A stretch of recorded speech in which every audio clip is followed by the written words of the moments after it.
টি-20-তে আলোর রেখা ফোটানোর স্বপ্ন নিয়ে দিল্লিতে টাইগাররা। দ্বিতীয় ম্যাচে ভারতকে হারিয়ে সিরিজ বাঁচিয়ে রাখার আশা। চন্ডিকা হাথুরু সিংহে ওপেনিং পজিশনে কার ওপর রাখবেন আস্থা? উদ্বোধনী জুটিতে পরিবর্তনের নাটক। জাতীয় দলের শেষ ৮ ম্যাচে উদ্বোধনী জুটির ক্ষেত্রে দেখা যাচ্ছে চমকপ্রদ পরিবর্তন। এই পরিবর্তনের ফলে প্রশ্ন উঠতেই পারে, এটা কি কৌশলগত সিদ্ধান্ত নাকি অনিশ্চয়তা? বারবার ওপেনিং পার্টনারশিপে বদল কি সাফল্যের দিকে নিয়ে যাবে নাকি দলের জন্য চাপ সৃষ্টি করবে? সবার মনেই প্রশ্ন, কোন জুটি দেখা যাবে ভারতের বিপক্ষে পরবর্তী ম্যাচে? 1-9-3-0-0 35-16-5 শেষ ৮ টি-20-তে বাংলাদেশের উদ্বোধনী জুটির রান।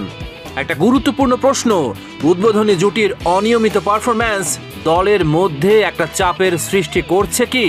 যদি তাই হয়ে থাকে তবে তা ব্যাটসম্যানদের মনস্তাত্ত্বিক অবস্থার ওপরও প্রভাব ফেলবে।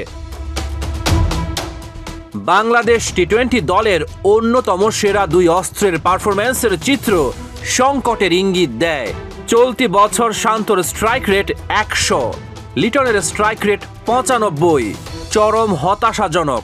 যখন দল হিসেবে জয়ের জন্য ধারাবাহিকতা এবং দ্রুত রান প্রয়োজন, তখন এই স্ট্রাইক রেট সত্যিই কি পর্যাপ্ত? বাংলাদেশের কিছু তরুণ ক্রিকেটারের স্ট্রাইক রেট ও পারফরম্যান্স দলকে নতুন আশা দেখাচ্ছে। বিশেষ করে রিশাদের ১৫৯ স্ট্রাইক রেট সত্যিই দৃষ্টি আকর্ষণ করছে। তিনি দ্রুত রান তুলতে সক্ষম, কিন্তু বেশিক্ষণ টিকে থাকতে পারছেন না।